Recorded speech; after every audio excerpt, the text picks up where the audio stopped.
Booktopia, I'm Skye and I'm the author of Chasing the Valley.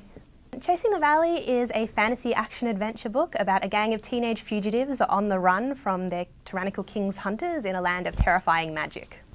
I went for the magic system because I wanted something that was sort of limited in an interesting way, because I think if there's a limit on the parameters of people's powers, it's a much more interesting story than if they have sort of infinite ability to do whatever magic they want, which is how I came up with the proclivity system, whereby each individual has their own unique sort of power and connection to the natural world, and that affects their magic.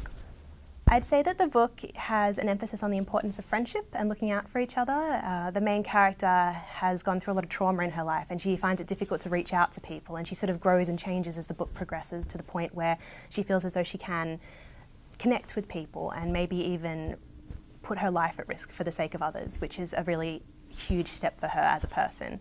I would say that Danika is a rather emotionally scarred character. She's had a very difficult hard life, but she's a sort of person who struggles on. She doesn't give up. No matter what the world throws at her, she will endeavour to survive, and she will do what it takes to keep her heart beating for another second, essentially.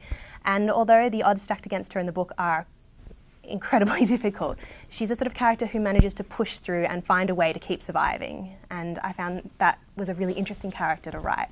Chasing the Valley is actually the first book in a trilogy. I'm working on the second and third instalments now, and I'm finding it really interesting to carry on a story arc through, have an individual story for each book, but also carrying it on through the series. And I really hope that this first book connects with some people and they want to read on and find out what happens to Danika and her friends after the curtain falls on the first book.